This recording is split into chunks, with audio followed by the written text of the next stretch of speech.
رب زدني علما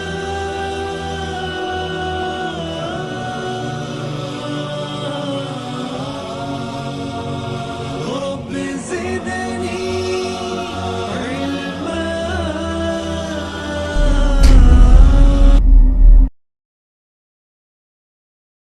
إن الحمد لله نحمده ونستعينه ونستغفره ونعوذ بالله من شرور أنفسنا ومن سيئات أعمالنا. من يهده الله فلا مضل له ومن يضلله فلا هادي له. وأشهد أن لا إله إلا الله وحده لا شريك له وأشهد أن محمدا عبده ورسوله. أما بعد فإن خير الحديث كتاب الله وخير الهدي هدي محمد صلى الله عليه وسلم وشر الأمور محدثاتها وكل محدثة بدعة وكل بدعة ضلالة وكل ضلالة في النار. فأعوذ بالله من الشيطان الرجيم. بسم الله الرحمن الرحيم. قالوا لن نؤثرك على ما جاءنا من البينات والذي فطرنا فاقض ما أنت قاض إنما تقضي هذه الحياة الدنيا إنا آمنا بربنا ليغفر لنا خطايانا وما أكرهتنا عليه من السحر والله خير وأبقى. محترم بزرگوں، نوجوان دوستوں، خواتین اسلام، ہم اللہ تعالیٰ کی تعریف بیان کرتے ہیں، اسی پر ہم ایمان لاتے ہیں، توکل اسی پر ہے، مدد بھی اسی سے مانگتے ہیں. ہم اپنے نفس کے شر سے اور شیطان کے شر سے اللہ کی پناہ میں آتے ہیں. اللہ تعالیٰ جسے ہدایت دے اسے کوئی گمراہ نہیں کر سکتا، اور جسے وہ گمراہ کرے اسے کوئی ہدایت دے نہیں سکتا. سب سے بہترین بات اللہ کی بات کلام اللہ قرآن مجید ہے، اور سب سے بہترین طریقہ نبی کریم صلی اللہ علیہ وسلم کا طریقہ ہے. دین مکمل ہو جانے کے بعد دین میں اپنی جانب سے کوئی چیز داخل کرنا بدعت کہلاتی ہے، اور ہر بدعت گمراہی ہے، اور ہر گمراہی جہنم کی آگ میں لے جانے والی ہے. محترم حضرات، آج کے اس خطبے میں میں جس عنوان کے تحت آپ کے سامنے کچھ باتیں رکھنے کی کوشش کرنے جا رہا ہوں، وہ عنوان ہے عبادتوں میں لذت اور سلف صالحین. حضرات، دنیا میں جتنی چیزیں پائی جاتی ہیں ہر چیز کی اپنی ایک لذت ہوا کرتی ہے. اسی لیے اہل علم نے یہ بات لکھی ہے کہ دنیا میں پائی جانے والی جو بھی چیزیں ہیں ان کی لذتیں تین قسم کی ہوا کرتی ہیں. کچھ لذتیں وہ ہے جس کا تعلق انسانی جسم سے ہوا کرتا ہے، جیسے انسان کھاتا ہے، پیتا ہے، پہنتا ہے، سنورتا ہے، یہ سب جسمانی لذتیں ہوا کرتی ہے. دوسری کچھ لذتیں ہیں جن کا تعلق انسان کے نفس سے ہوا کرتا ہے، نفسانی لذتیں، جیسے کوئی انسان اپنی تعریف کسی سے سنتا ہے، خوش ہوتا ہے، یا کوئی اچھی چیز یا کوئی اچھا منظر دیکھتا ہے تو ان چیزوں سے اس کو لذت ملتی ہے. یہ دوسری لذت ہے. تیسری لذت ہے روحانی لذتیں. ان کا تعلق انسان کے عقل، انسان کے دل سے ہوا کرتا ہے، جیسے اللہ تعالیٰ کی معرفت، اللہ کو جاننا، اور اللہ تعالیٰ کے اسماء و صفات کا علم رکھنا، اور اللہ تعالیٰ کی محبت، اللہ تعالیٰ کا ذکر. یہ تیسری لذتیں ہیں جسے ہم روحانی لذتیں کہتے ہیں. میرے بھائیوں، یہ جو تین لذتیں ہیں ان میں سے دونوں کا تعلق دنیاوی چیزوں یا اس کی لذت سے اس کا تعلق ہے، اور یہ ختم ہونے والی چیزیں ہیں. لیکن جو روحانی لذتیں ہیں، اللہ تعالیٰ کو یاد رکھنا، اللہ کی معرفت حاصل کرنا، اللہ سے محبت اور ایمان اور اعمال صالحہ، یہ ایسی لذتیں ہیں کہ جو کبھی ختم نہیں ہوتی، بلکہ روز بروز ان لذتوں میں اضافہ ہی ہوا کرتا ہے. تو آئیے آج میں آپ کے سامنے روحانی لذتیں کیا کیا ہیں یہ آپ کے سامنے اختصار کے ساتھ بہت ہی مختصر انداز میں آپ کے سامنے رکھنے کی کوشش کروں گا. سب سے پہلی روحانی لذتوں میں سے جس کا پہلے نمبر پر آتا ہے وہ ہے ایمان کی لذت، توحید کی لذت. اور یہ ایمان کی لذت دنیا کی ساری لذتوں سے بڑھ کر ہے. اگر کوئی انسان اس توحید، اس ایمان کی لذت کو پا لیتا ہے تو دنیا کی ساری لذتیں اس کے سامنے کوئی معنی نہیں رکھتی. قرآن مجید نے اللہ تعالیٰ بے شمار آیتوں میں کئی مقامات پر موسیٰ علیہ السلام اور ان کی قوم اور فرعون اور اس کے قوم کے تعلق سے کئی ایک آیتیں اللہ نے نازل کی ہیں.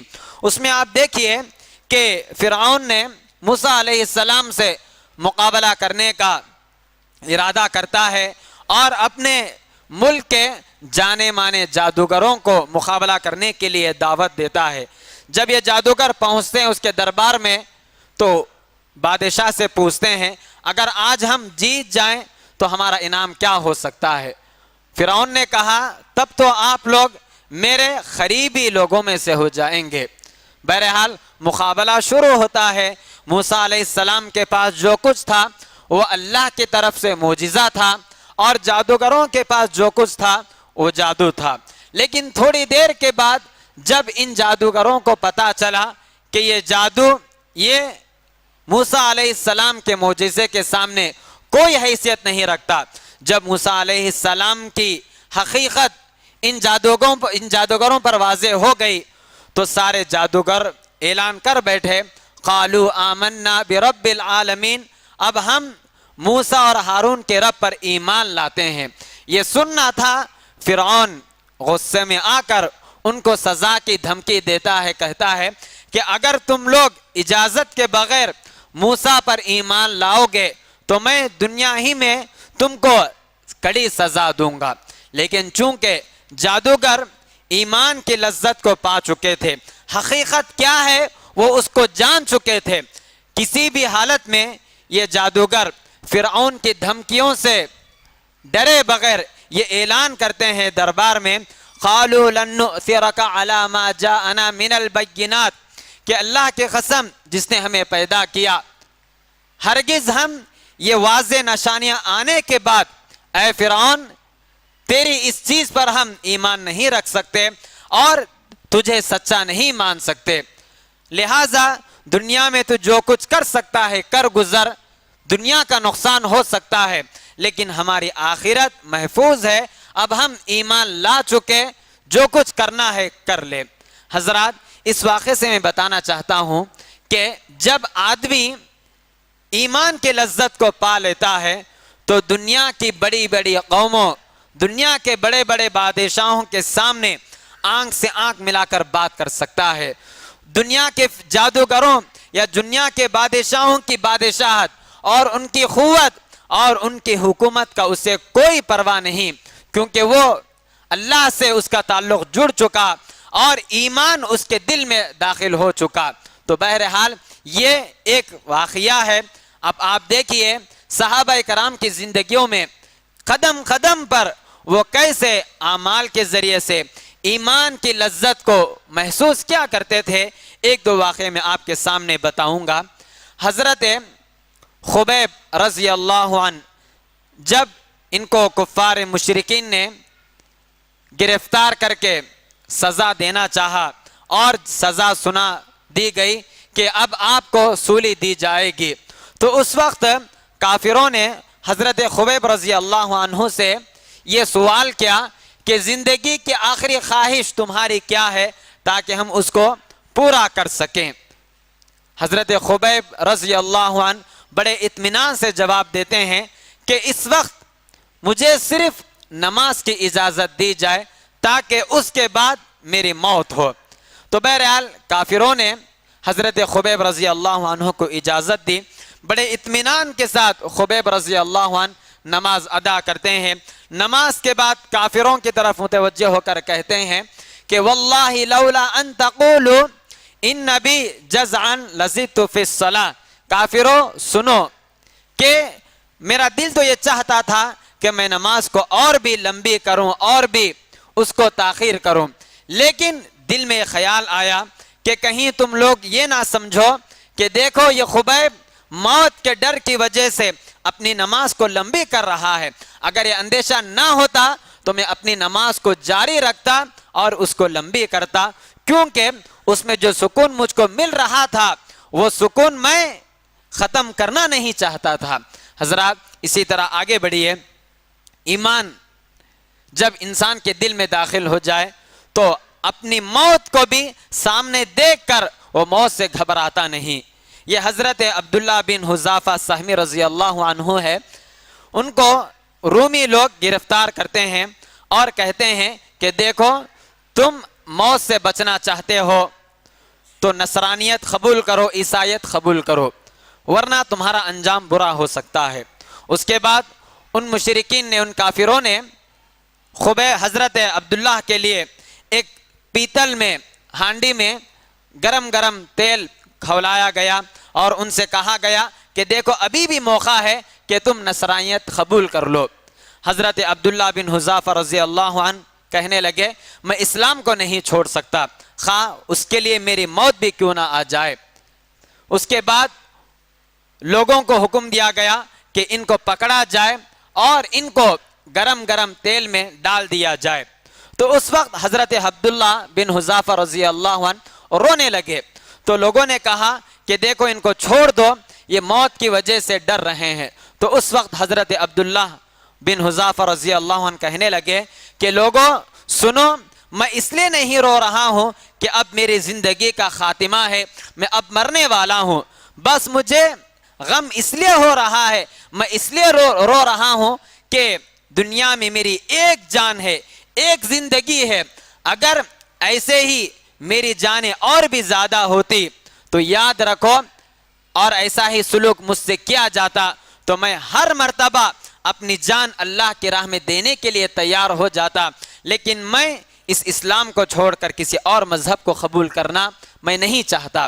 حضرات یہ کچھ واقعات آپ کے سامنے میں اس لیے ذکر کر رہا ہوں، آج بھی ہم مسلمان ہیں، مومن ہیں، لیکن آپ بتائیے کہ کیا ہمارے ایمان کی حالت وہی ہے جو ایمان کے صحابہ کرام کے دلوں میں پایا جاتا تھا؟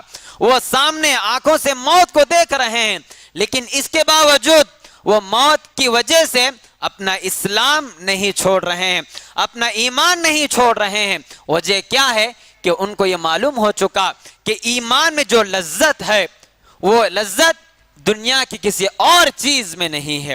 حضرات اور آگے بڑھیے، حضرت بلال رضی اللہ عنہ کو اللہ اکبر کیسی کیسی تکلیفیں نہیں دی گئی ایمان لانے کے بعد۔ ایک مرتبہ ان کے کسی سردار نے یا مشرکین مکہ نے ان کو زمین پر لٹا دیا اور ان کے جسم پر بھاری بھر کر پتھر رکھا گیا اور ان کو مکے کی گلیوں میں گھسیٹا جاتا، لیکن یہ ساری چیزوں کی پرواہ کیے بغیر حضرت بلال رضی اللہ عنہ کی زبان سے ایک ہی کلمہ نکلتا، احد احد، یعنی اللہ ایک ہے، اللہ ایک ہے۔ حضرت ابو بکر رضی اللہ عنہ حضرت بلال کو خرید کر آزاد کر دیتے ہیں۔ لوگ بعد میں ان سے سوال کرتے ہیں کہ اے بلال یہ بتاؤ کہ جس دور میں تم غلامی کی زندگی گزار رہے تھے، اس وقت تم کو جو سزائیں دی جا رہی تھی، آخر یہ تکلیفوں کو آپ کیسے برداشت کیا کرتے تھے؟ حضرت بلال رضی اللہ عنہ کا ایک ہی جواب تھا، وہ جواب آج ہماری عملی زندگی میں نہیں ہے میرے بھائی۔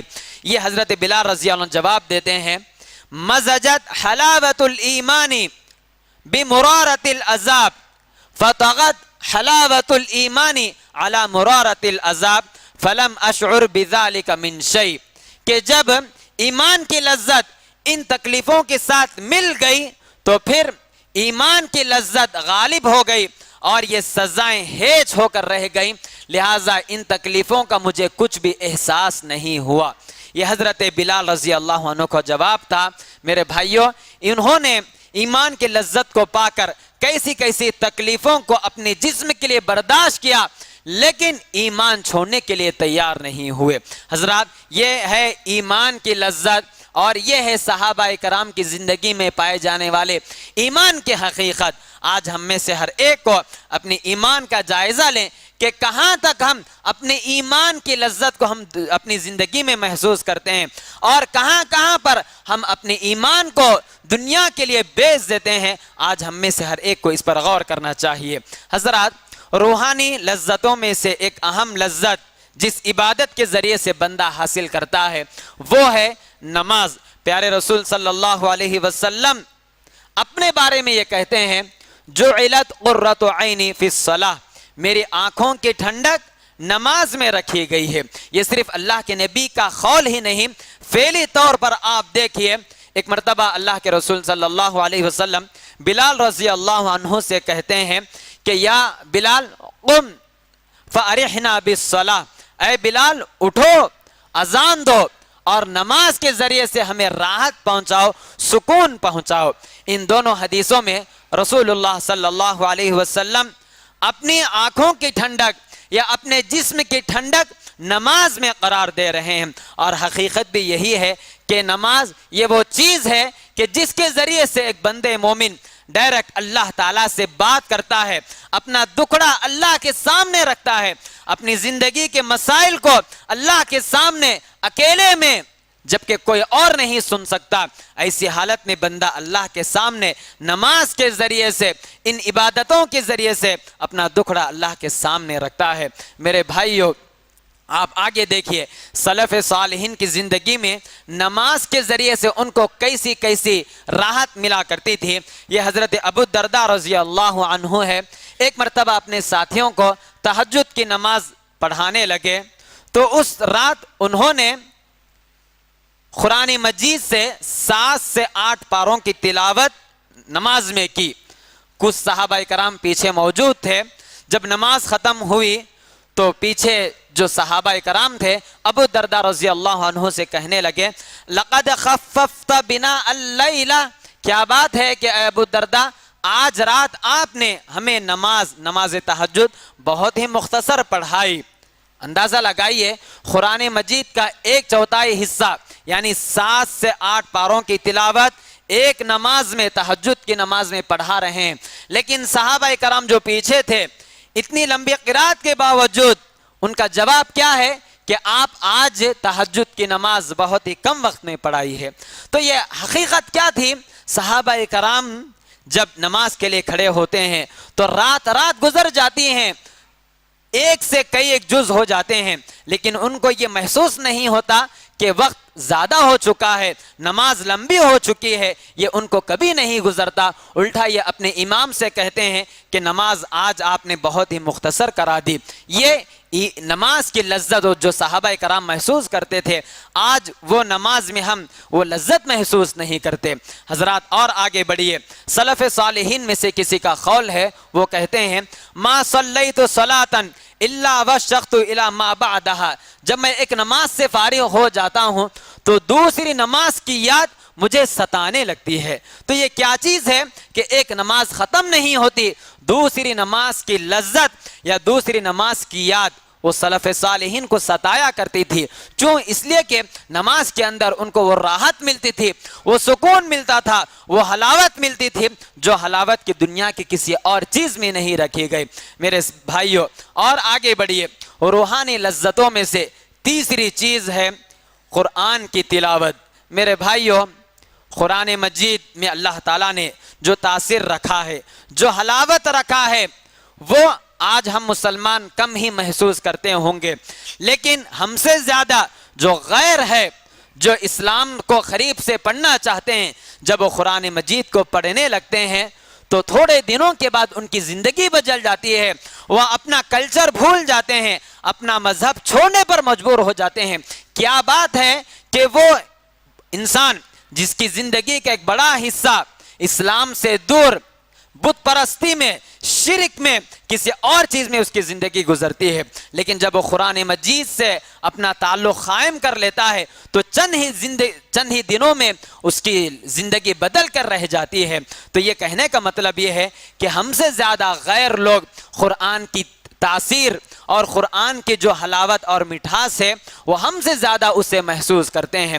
آج اگر ہمارے دل قرآن کی لذت اور حلاوت سے خالی ہیں تو اس کی ایک ہی وجہ ہے، جیسا کہ حضرت عثمان رضی اللہ عنہ کہتے ہیں کہ لو طہرت قلوبنا لما شبعت من کلام اللہ، اللہ کے قسم اگر ہمارے یہ دل پاک صاف ہوتے کبھی بھی ہم قرآن کی تلاوت، اس کی تاثیر سے کبھی ہم اپنے پیٹ کو، اپنے آپ کو سیر نہیں کر سکتے۔ آپ دیکھیے حضرت عثمان رضی اللہ عنہ کی زندگی کا آخری حصہ ہے، دشمنوں نے ان پر مختلف قسم کے الزامات لگائے اور ان دشمنوں نے ایک مرتبہ آ کر ان کے گھر کو گھیر لیا تاکہ ان پر حملہ کریں۔ حضرت عثمان رضی اللہ عنہ اس دن قرآن مجید کی تلاوت میں مصروف ہیں اور بڑے اطمینان کے ساتھ قرآن کی لذت، قرآن کی مٹھاس اور قرآن کی حلاوت کو محسوس کر رہے ہیں۔ ان کو یہ بھی محسوس نہیں ہوا کہ میرے اطراف سے دشمنوں نے مجھے گھیر لیا اور مجھے مارنا چاہتے ہیں۔ آخر اسی حالت میں دشمن گھر میں گھس آتے ہیں اور اسی حالت میں حضرت عثمان رضی اللہ عنہ پر وار کرتے ہیں اور حملہ کرتے ہیں اور اسی حملے کی وجہ سے ان کی شہادت ہو جاتی ہے۔ تو میرے بھائیوں، کہنے کا مقصد یہ ہے کہ صحابہ کرام نیک اعمال کے ذریعے سے، قرآن کی تلاوت کے ذریعے سے، نمازوں کے ذریعے سے وہ مٹھاس، وہ حلاوت محسوس کرتے تھے جو مٹھاس کسی اور چیز میں ان کو نہیں ملتی تھی۔ حضرات اور آگے بڑھیے، روحانی لذتوں میں سے ایک اہم لذت جس کو ہم عبادتوں میں سے حاصل کر سکتے ہیں وہ ہے اللہ کا ذکر۔ اللہ تعالیٰ نے سورہ ابراہیم سورہ رعد میں کہا الذین آمنوا وتطمئن قلوبہم بذکر اللہ الا بذکر اللہ تطمئن القلوب۔ اے دنیا کے لوگوں سنو، تم لوگ جن چیزوں میں اپنے دل کا سکون پانا چاہتے ہو، حاصل کرنا چاہتے ہو، دنیا کی کئی چیزوں میں وقتی طور پر لذت ہو سکتی ہے، کھانوں میں، پینے میں، پہننے میں، اونچے اونچے بنگلوں میں یا پھر نشہ کی چیزوں میں تھوڑی دیر کے لیے لذت ہو سکتی ہے، لیکن حقیقی اور ہمیشہ رہنے والی لذت یہ تو اللہ کے ذکر میں رکھی گئی ہے۔ الا بذکر اللہ تطمئن القلوب، البتہ ایمان والے یہ لذت اللہ کے ذکر سے ان کو یہ چیزیں نصیب ہو سکتی ہیں۔ سلف صالحین میں سے علامہ ابن قیم رحمہ اللہ وہ اپنے استاد شیخ الاسلام ابن تیمیہ رحمۃ اللہ علیہ کے بارے میں کہتے ہیں کہ ایک مرتبہ میں اپنے استاد سے ملاقات کے لیے نماز فجر کے بعد ان کے گھر پہنچا، کیا دیکھتا ہوں کہ میرے استاد ابن تیمیہ رحمۃ اللہ علیہ نماز فجر کے بعد اللہ کے ذکر میں مشغول ہو گئے اور اس قدر اور اس طویل ذکر میں مشغول ہوئے کہ دن کا آدھا حصہ گزر چکا۔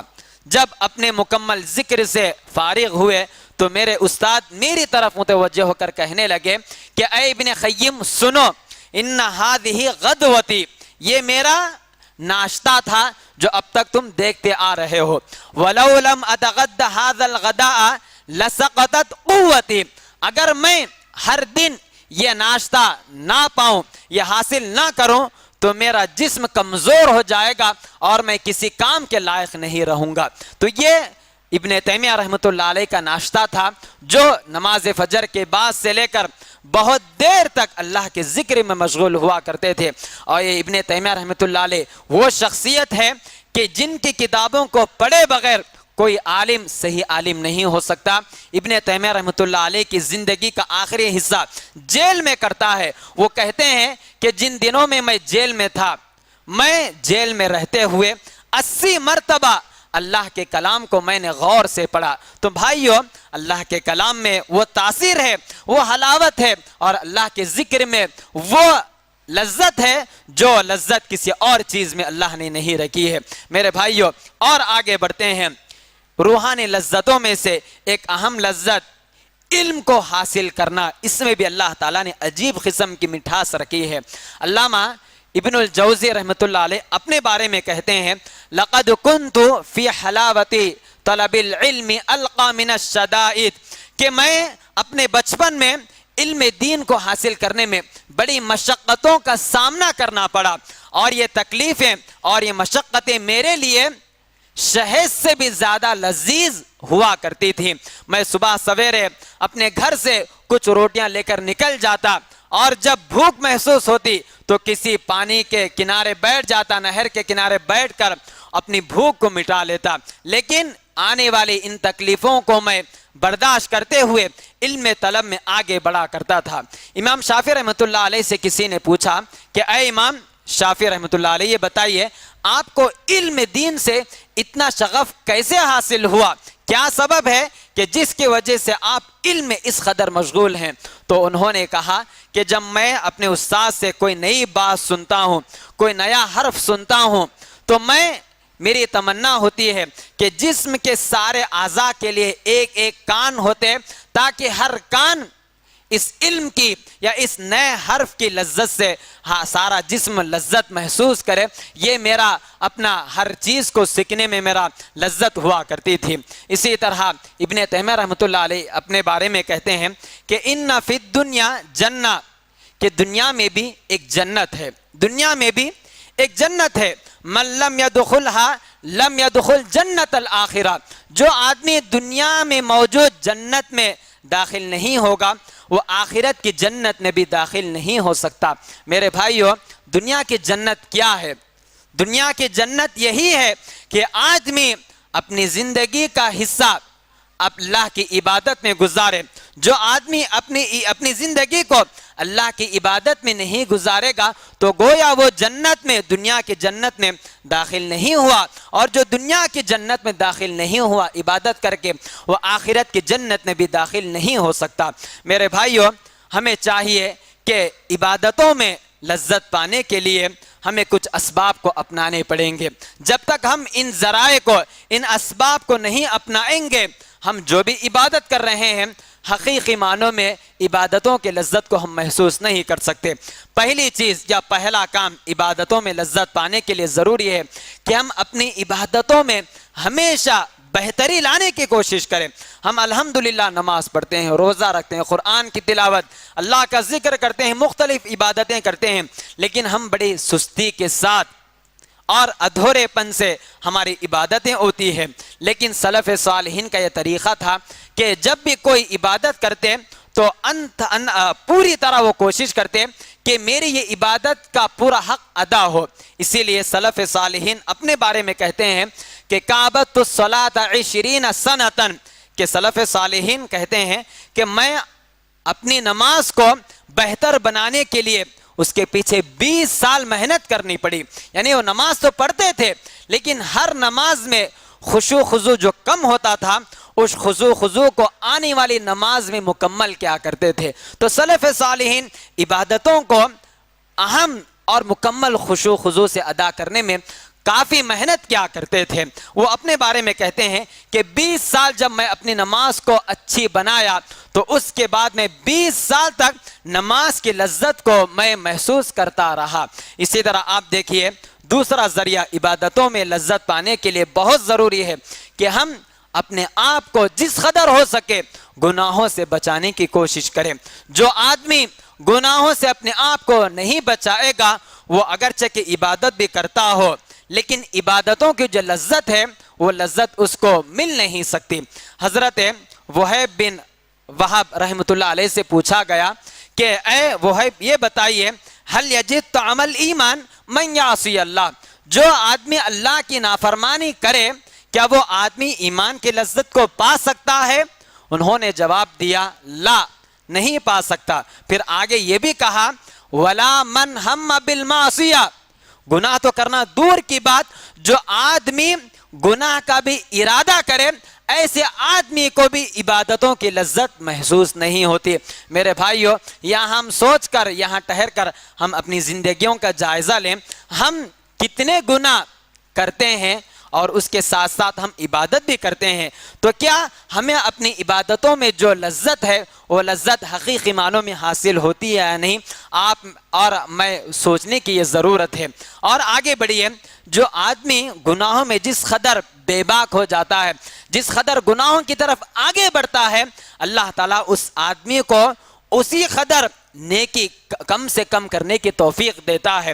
آپ دیکھیے حضرت ایاز بن فضیل رحمہ اللہ، وہ اپنے بارے میں کہتے ہیں کہ ایک مرتبہ میں ایک آدمی کو دیکھ رہا تھا، وہ اللہ تعالیٰ سے رو رو کر گڑ گڑاتے ہوئے اللہ تعالیٰ سے دعا کر رہا تھا، لیکن میں اس کو دور سے دیکھ کر یہ سمجھنے لگا کہ یہ آدمی جو اللہ تعالیٰ سے گڑ گڑا کر دعا کر رہا ہے، رو رو کر دعا کر رہا ہے، وہ دکھاوے کے لیے کر رہا ہے، ورنہ اللہ تعالیٰ کو بتانے کے لیے نہیں کر رہا ہے۔ یہاں فضیل اپنے بارے میں کہتے ہیں کہ میں اس آدمی کے تعلق سے تھوڑی دیر کے لیے بدگمان ہو گیا، یعنی جو عبادت کر رہا ہے اس سے تعلق سے میں سمجھنے لگا کہ یہ تو اوروں کو دکھانے کے لیے کر رہا ہے، لیکن جب میں کسی کے تعلق سے بدگمانی کیا تو اس کا نتیجہ یہ نکلا کہ میں 5 مہینے تک تہجد کی نماز سے محروم رہا، تہجد کے لیے اٹھ نہیں سکا۔ بھائیو، بدگمانی یہ ایک اسلام میں گناہ ہے، لیکن سلف صالحین سے کم گناہ ہونے کے باوجود وہ کیسے کیسے اپنے گناہوں کو یاد کر کے اس پر حسرت اور اس پر شرمندگی اور کس طرح اپنے آپ کو ملامت کرتے ہیں۔ آج ہم میں سے کتنے لوگوں کے تعلق سے بدگمانی کرتے ہیں، لوگوں کے تعلق سے ہمارا ذہن ہمیشہ منفی ہوا کرتا ہے۔ اسی کی وجہ سے ہمیں اللہ کی طرف سے عبادتوں کی توفیق بھی کم ملا کرتی ہے۔ حضرات، ہمیں چاہیے کہ ہم جس قدر ہو سکے اپنے آپ کو گناہوں سے دور رکھیں، تاکہ اسی قدر اللہ کی طرف سے ہمیں عبادتوں میں آگے بڑھنے کی توفیق ملے۔ حضرات، اور آگے بڑھیے، عبادتوں میں لذت پانے کے لیے تیسری چیز، جس طرح اپنے آپ کو گناہوں سے دور رکھنا ہے، عین اسی طرح اپنے آپ کو برے ماحول سے، برے لوگوں سے جو اللہ کی نافرمانی میں ڈوبے ہوتے ہیں، ایسے لوگوں کی صحبت سے بھی اپنے آپ کو بچانا ہوگا۔ حضرت امام احمد بن وہب رحمہ اللہ اپنے بارے میں کہتے ہیں کہ عبدت اللہ 50 سنہ، کہ میری زندگی کے 50 سال گزر چکے اور میں اللہ کی عبادت کرتا رہا، لیکن پھر بھی مجھے اپنی 50 سالہ زندگی میں جو بھی عبادتیں کیا، ان عبادتوں کی لذت میں محسوس نہیں کیا، یہاں تک کہ مجھے 3 چیزیں چھوڑنی پڑی، 3 چیزوں سے دور رہنا پڑا۔ پہلی چیز وہ اپنے بارے میں کہتے ہیں کہ میں لوگوں کی خوشامدید کو چھوڑنا پڑا، یعنی کبھی ایسا ہوتا ہے کہ حق بات کہتے ہوئے آدمی سامنے والوں کو دیکھتا ہے کہ اگر میں صحیح بات کہوں، حق بات کہوں تو سامنے والے میرے بارے میں کیا کہیں گے۔ کبھی آدمی ایسے حالت میں آ کر حق بات کو چھپاتا ہے اور سامنے والوں سے وہ بات کرتا ہے جو بات سامنے والے پسند کرتے ہیں، تو یہ کہتے ہیں کہ سامنے والوں کی رضامندی کو میں ترک کرنا پڑا تاکہ حق بات کہہ سکوں، یہ پہلی چیز مجھے چھوڑنی پڑی۔ دوسری چیز وہ کہتے ہیں کہ برے لوگوں کی صحبت سے میں دور ہوا تاکہ میں نیک لوگوں کی صحبت میں رہ کر ان کی عبادتوں کے ذریعے سے میں لذت پا سکوں۔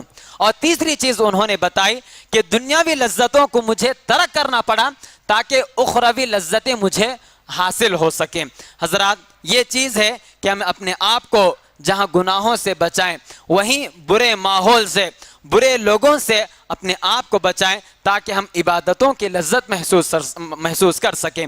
آخری چیز کہ آپ دیکھیے، دنیاوی لذتیں ایک طرف اور دوسری طرف روحانی لذتیں، عبادتوں کی لذتیں، اخروی لذتیں، ان دونوں میں اللہ تعالیٰ نے بڑا فرق رکھا ہے۔ دنیاوی جو لذتیں، کھانے پینے، اوڑھنے، سنورنے، یہ ساری چیزوں کی لذتیں ختم ہونے والی ہیں اور بتدریج اس کی لذت میں کمی آ جاتی ہیں، لیکن اخروی لذتیں، روحانی لذتیں اور عبادتوں میں جو لذت ہے، وہ لذت کبھی ختم نہیں ہوتی بلکہ ان لذتوں میں اضافہ ہی ہوتا ہے، وہ لذتیں ہمیشہ اور آگے بڑھاتی ہے انسان کو۔ اس کے لیے میں ایک دلیل آپ کے سامنے پیش کرنا چاہتا ہوں۔ دلیل یہ ہے کہ اللہ کے رسول صلی اللہ علیہ وسلم جب مدینہ آ کر دنیا کے بڑے بڑے بادشاہوں کے پاس اپنا دعوتی خط بھیجنے لگے کہ دیکھو اسلام لاؤ، تمہاری سلطنت باقی رہے گی، اور تمہیں دنیا کے ساتھ ساتھ آخرت میں بھی تم اچھے مقام پر رہو گے۔ اللہ کے نبی صلی اللہ علیہ وسلم جب بادشاہوں کے پاس خط بھیجنے لگے تو اسی میں سے ایک بادشاہ ہرقل جس کا نام ہے، اس کے پاس بھی اللہ کے نبی اپنا یہ دعوتی خط بھیجا۔ جب یہ خط اس بادشاہ کے ہاتھ پہنچا تو اس نے اپنے درباریوں سے کہا کہ دیکھو ایک خط آیا ہوا ہے اور اس میں ایک نبی کا ذکر ہے، اور وہ نبی مجھ کو اللہ پر ایمان لانے کی دعوت دیتا ہے، لہٰذا ہم اس نبی کے بارے میں پہلے معلومات لیں کہ وہ نبی کہاں کا رہنے والا ہے، اس کی کیا تعلیمات ہے، ہم یہ جاننے کی کوشش کریں گے۔ بہرحال اس نے درباریوں سے کہا کہ دیکھو ہمارے ملک میں اگر عرب کے لوگوں کا کوئی قافلہ ہو، تجارتی قافلہ ہو، تو اس تجارتی قافلوں کو میرے سامنے حاضر کرو تاکہ ہم اس کے ذریعے سے، اس قافلے کے ذریعے سے اس نبی کے بارے میں معلومات حاصل کر سکیں۔ بہرحال درباری گئے، بازار پہنچے، وہاں عرب کے تاجروں کا ایک قافلہ تھا جس کی نگرانی ابو سفیان، جو ایمان لانے سے پہلے ابو سفیان بعد میں اسلام قبول کر لیے، تو ان کے ساتھ کئی ایک تاجر لوگ تھے۔ بہرحال درباری اس قافلے کو ہرقل کے دربار میں پہنچایا گیا۔ ہرقل نے ابو سفیان سے کئی ایک سوالات کیے اور کہا کہ دیکھو ان سوالات کے جوابات صحیح دینا، اگر غلط ہے تو پیچھے والے اشارہ کر دیں۔ یہ ہرقل نے ابو سفیان اور اس کے تجارتی قافلے سے کہہ دیا۔ سوالات شروع ہو گئے، اس میں سے ایک اہم سوال یہ بھی ہرقل نے پوچھا کہ اے ابو سفیان یہ بتاؤ کہ جو نبی آیا ہے اور اس پر جو لوگ ایمان لا رہے ہیں، یہ بتاؤ کہ ان لوگوں کی تعداد بڑھ رہی ہے یا کم ہو رہی ہے، یہ بتاؤ۔ تو ابو سفیان جو اس وقت اسلام تو نہیں لائے، لیکن آپ دیکھیے عرب کے لوگ سچائی میں کتنے مشہور تھے، ایمان نہیں لائے لیکن سچ بات کہنا پڑا۔ ابو سفیان کہنے لگے کہ میں اب تک تو دیکھتے ہی آ رہا ہوں کہ جو بھی لوگ محمد پر ایمان لا رہے ہیں وہ ان کی تعداد بڑھتی جا رہی ہے، کمی ہونے کی کوئی بات نہیں ہے۔ تو اس جواب کو سن کر ہرقل نے کہا فَكَذَلِكَ الْإِيمَانُ حِينَ تُخَالِطُ بَشَاشَةُ الْقُلُوبِ لَا يُسْقِطُهُ أَحَدٌ۔ سنو، ایمان کا معاملہ ایسا ہی ہے، ایمان کا معاملہ ایسا ہی ہے کہ جب یہ ایمان کسی کے دل میں داخل ہو جاتا ہے تو یہ ایمان اس دل سے کبھی ختم نہیں ہوتا، کبھی دل سے نہیں نکلتا۔ یہ ایمان کا کردار ہے۔ یہ ہرقل جبکہ وہ غیر مسلم ہے لیکن ایمان کے بارے میں اس کا یہ تاثر ہے کہ ایمان کے اندر وہ لذت ہے کہ جو لذت انسان کے دل میں داخل ہو جائے تو کبھی ختم نہیں ہونے والی ہے۔ بہرحال کہنے کی بہت ساری باتیں ہیں میرے بھائیوں، آج ہمیں ضرورت اس بات کی ہے کہ ماشاءاللہ ہم عبادت تو کر رہے ہیں، ہر عبادت میں ہم اپنا حصہ ادا کرتے ہیں، لیکن سوال یہ ہے کہ کیا ہم اپنی عبادتوں کے ذریعے سے وہ لذت، وہ حلاوت جو صحابہ کرام اپنی زندگیوں میں اپنی عبادتوں کے ذریعے سے پاتے تھے، کیا وہ لذت ہم کو نصیب ہو رہی ہے؟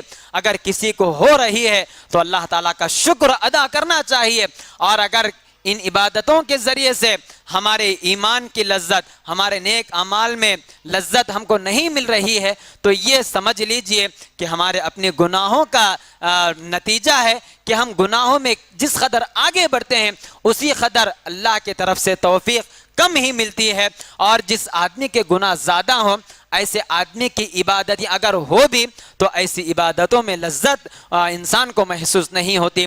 ضرورت اس بات کی ہے کہ ہم اپنے ایمان کا جائزہ لیں کہ ہمارے ایمان میں کہاں کمزوری ہے، اور ہم جن عبادتوں کو انجام دے رہے ہیں ان عبادتوں کو کما حق و کہاں تک ہم ادا کر رہے ہیں، ہم میں سے ہر ایک کو ان چیزوں میں غور و فکر کرنا چاہیے۔ بہرحال میں اللہ تعالیٰ سے دعا کرتا ہوں کہ باری تعالیٰ تو ہمارے ایمان کی اصلاح فرما، ہمارے اعمال کی اصلاح فرما، ہمارے ایمان میں جہاں بھی کمزوری ہے ہم اپنے ایمان کو مکمل کرنے کی توفیق عطا فرما، اور عبادتوں میں ہم سے جہاں بھی کوتاہی ہو رہی ہے، لغزشیں ہو رہی ہے، اپنے فضل و کرم سے ہماری ان خطاؤں کو معاف فرما، اور ہمیں اس طریقے سے عبادت کرنے کی توفیق دے جس طریقے پر صحابہ کرام سلف صالحین کیا کرتے تھے۔